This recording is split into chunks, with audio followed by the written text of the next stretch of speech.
Kitab Kejadian. Inilah keturunan Esau, yaitu Edom. Esau mengambil perempuan-perempuan Kanaan menjadi istrinya, yakni Ada, anak Elon orang Het, dan Oholibama, anak Ana, anak Zibeon orang Hewi, dan Basmat, anak Ismael, adik Nebayot. Ada melahirkan Elifas bagi Esau, dan Basmat melahirkan Rehuel, dan Oholibama melahirkan Yeus, Yaelam, dan Korah. Itulah anak-anak Esau yang lahir baginya di tanah Kanaan. Esau membawa istri-istrinya, anak-anaknya lelaki dan perempuan, dan semua orang yang ada di rumahnya, ternaknya, segala hewannya, dan segala harta bendanya yang telah diperolehnya di tanah Kanaan. Lalu pergilah ia ke negeri lain, dan ia meninggalkan Yakub, adiknya itu. Sebab harta milik mereka terlalu banyak, sehingga mereka tidak dapat tinggal bersama-sama, dan negeri penumpangan mereka tidak dapat memuat mereka karena banyaknya ternak mereka itu. Maka menetaplah Esau di pegunungan Seir. Esau itulah Edom. Inilah keturunan Esau, bapa orang Edom, di pegunungan Seir. Nama anak-anaknya ialah Elifas, anak Ada, istri Esau, Rehuel, anak Basmat, istri Esau. Anak-anak Elifas ialah Teeman, Omar, Zefo, Gaetam, dan Kenas. Timna adalah gundik Elifas anak Esau. Ia melahirkan Amalek bagi Elifas. Itulah cucu-cucu Ada, istri Esau. Inilah anak-anak Rehuel, Nahat, Zerah, Syama, dan Miza. Itulah cucu-cucu Basmat, istri Esau. Inilah anak-anak Oholibama, istri Esau itu, anak Ana, anak Zibeon. Ia melahirkan bagi Esau Yeus, Yaelam, dan Korah. Inilah kepala-kepala kaum Bani Esau, keturunan Elifas, anak sulung Esau. Ialah kepala kaum Teeman, kepala kaum Omar, kepala kaum Zevo, kepala kaum Kenas, kepala kaum Korah, kepala kaum Gaetam, dan kepala kaum Amalek. Itulah kepala-kepala kaum Elifas di tanah Edom. Itulah keturunan Ada. Inilah keturunan Rehuel, anak Esau, kepala kaum Nahat, kepala kaum Zerah, kepala kaum Syama, dan kepala kaum Miza. Itulah kepala-kepala kaum Rehuel di tanah Edom. Itulah keturunan Basmat, istri Esau. Inilah keturunan Oholibama, istri Esau, kepala kaum Yeus, kepala kaum Yaelam, kepala kaum Korah. Itulah kepala-kepala kaum Oholibama, istri Esau, anak Ana. Itulah Bani Esau, yakni Edom, dan itulah kepala-kepala kaum mereka. Inilah anak-anak Seir, orang Hori, penduduk negeri itu: Lotan, Shobal, Zibeon, Ana, Dishon, Ezer, Dishan. Itulah kepala-kepala kaum orang Hori, anak-anak Seir di tanah Edom. Anak-anak Lotan ialah Hori dan Heman, dan saudara perempuan Lotan ialah Timna. Inilah anak-anak Shobal: Alwan, Manahat, Ebal, Shefo, dan Onam. Inilah anak-anak Zibeon, Aya dan Ana. Ana inilah yang menemui mata-mata air panas di padang gurun ketika ia sedang menggembalakan keledai Zibeon, ayahnya itu. Inilah anak-anak Ana, Dishon dan Oholibama, anak perempuan Ana. Inilah anak-anak Dishon, Hemdan, Eshiban, Yitran, dan Keran. Inilah anak-anak Ezer, Bilhan, Zaawan, dan Akan. Inilah anak-anak Dishan, Us, dan Aran. Itulah kepala-kepala kaum orang Hori, kepala kaum Lotan, kepala kaum Shobal, kepala kaum Zibeon, kepala kaum Ana, kepala kaum Dishon, kepala kaum Ezer, dan kepala kaum Dishan. Itulah kepala-kepala kaum orang Hori, kaum demi kaum di tanah Seir. Inilah raja-raja yang memerintah di tanah Edom, sebelum ada seorang raja memerintah atas orang Israel. Di Edom yang memerintah ialah Bela bin Beor, dan kotanya bernama Tinhaba. Setelah Bela mati, Yobab bin Zerah dari Bozra menjadi raja menggantikan dia. Setelah Yobab mati, Husham dari negeri orang Teeman menjadi raja menggantikan dia. Setelah Husham mati, Hadad bin Bedad menjadi raja menggantikan dia. Dialah yang memukul kalah orang Midian di daerah Moab, dan kotanya bernama Awit. Setelah Hadad mati, Samlah dari Masreka menjadi raja menggantikan dia. Setelah Samlah mati, Saul dari Rehobot yang di pinggir sungai menjadi raja menggantikan dia. Setelah Saul mati, Baal Hanan bin Akbor menjadi raja menggantikan dia. Setelah Baal Hanan bin Akbor mati, Hadar menjadi raja menggantikan dia. Kotanya bernama Pahu, dan istrinya bernama Mehetabeel binti Matred binti Mezahab. Inilah nama kepala-kepala kaum Esau menurut kaum dan tempat mereka, dengan nama mereka masing-masing. Kepala kaum Timna, kepala kaum Alwa, kepala kaum Yetet, kepala kaum Oholibama, kepala kaum Ela, kepala kaum Pinon, kepala kaum Kenas, kepala kaum Teeman, kepala kaum Mibzar, kepala kaum Magdiel, dan kepala kaum Iram.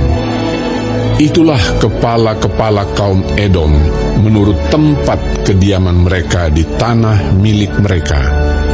Edom ialah Esau, bapa orang Edom. Adapun Yakub, ia diam di negeri penumpangan ayahnya, yakni di tanah Kanaan. Inilah riwayat keturunan Yakub. Yusuf tatkala berumur 17 tahun, jadi masih muda, biasa menggembalakan kambing domba bersama-sama dengan saudara-saudaranya, anak-anak Bilha dan Zilpa, kedua istri ayahnya. Dan Yusuf menyampaikan kepada ayahnya kabar tentang kejahatan saudara-saudaranya. Israel lebih mengasihi Yusuf dari semua anaknya yang lain, sebab Yusuf itulah anaknya yang lahir pada masa tuanya, dan ia menyuruh membuat jubah yang maha indah bagi dia. Setelah dilihat oleh saudara-saudaranya bahwa ayahnya lebih mengasihi Yusuf dari semua saudaranya, maka bencilah mereka itu kepadanya dan tidak mau menyapanya dengan ramah. Pada suatu kali bermimpilah Yusuf. Lalu mimpinya itu diceritakannya kepada saudara-saudaranya. Sebab itulah mereka lebih benci lagi kepadanya. Karena katanya kepada mereka, "Coba, dengarkan mimpi yang kumimpikan ini. Tampak kita sedang di ladang, mengikat berkas-berkas gandum. Lalu, bangkitlah berkasku dan tegak berdiri. Kemudian, datanglah berkas-berkas kamu sekalian, mengelilingi dan sujud menyembah kepada berkasku itu." Lalu saudara-saudaranya berkata kepadanya, "Apakah engkau ingin menjadi raja atas kami? Apakah engkau ingin berkuasa atas kami?" Jadi makin bencilah mereka kepadanya karena mimpinya dan karena perkataannya itu. Lalu ia memimpikan pula mimpi yang lain yang diceritakannya kepada saudara-saudaranya. Katanya, "Aku bermimpi pula. Tampak matahari, bulan, dan 11 bintang sujud menyembah kepadaku." setelah hal ini diceritakannya kepada ayah dan saudara-saudaranya, maka ia ditegur oleh ayahnya. "Mimpi apa mimpimu itu? Masakan aku dan ibumu serta saudara-saudaramu sujud menyembah kepadamu sampai ke tanah?" Maka iri hatilah saudara-saudaranya kepadanya. Tetapi ayahnya menyimpan hal itu dalam hatinya.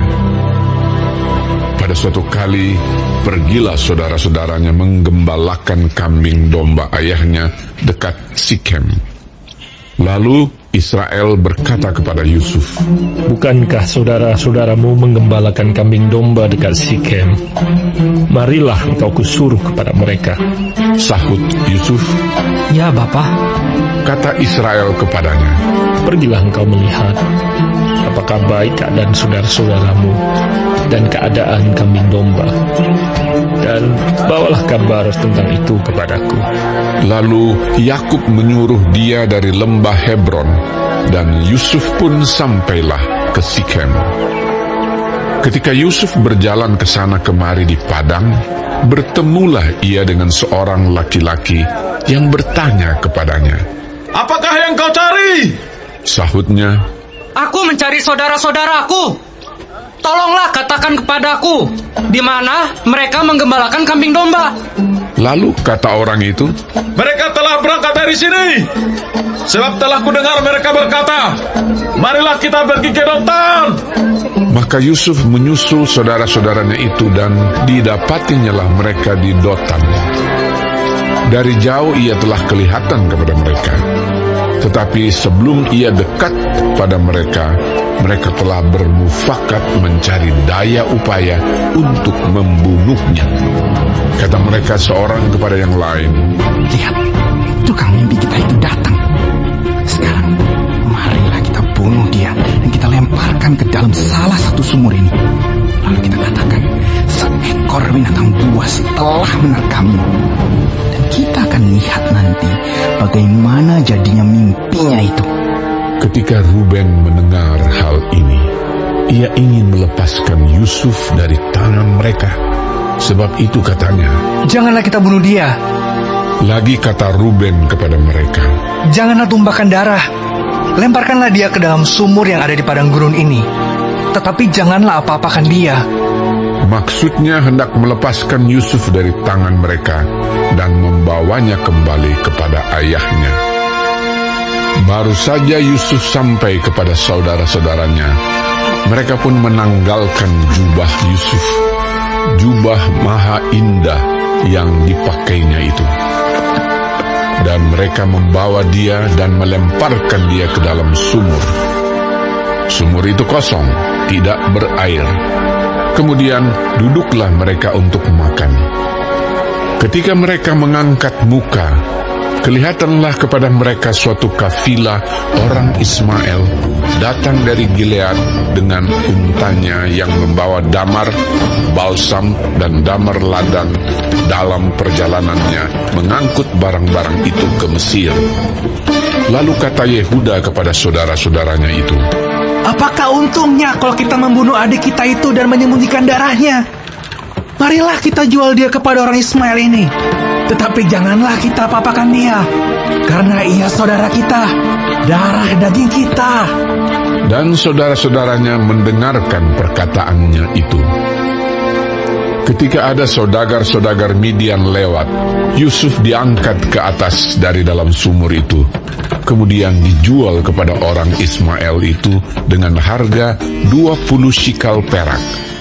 Lalu Yusuf dibawa mereka ke Mesir. Ketika Ruben kembali ke sumur itu, ternyata Yusuf tidak ada lagi di dalamnya. Lalu dikoyakkannya lah bajunya, dan kembalilah ia kepada saudara-saudaranya. Katanya, Anak itu tidak ada lagi. Kemanakah aku ini? kemudian mereka mengambil jubah Yusuf dan menyembelih seekor kambing, lalu mencelupkan jubah itu ke dalam darahnya.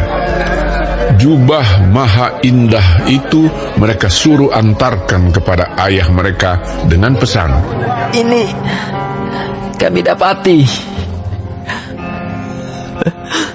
Silakanlah Bapak periksa, apakah jubah ini milik anak Bapak atau tidak. Ketika Yakub memeriksa jubah itu, ia berkata, Ini jubah anakku. Binatang buas telah memakannya.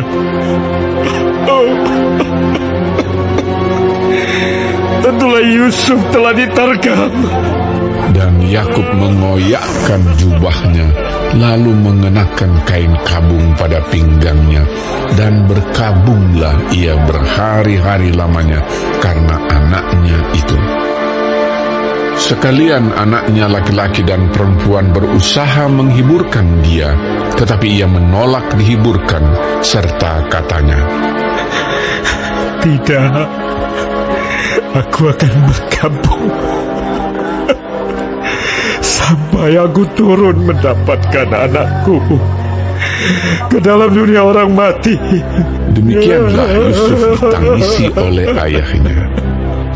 Adapun Yusuf, ia dijual oleh orang Midian itu ke Mesir kepada Potifar, seorang pegawai istana Fir'aun, kepala pengawal raja.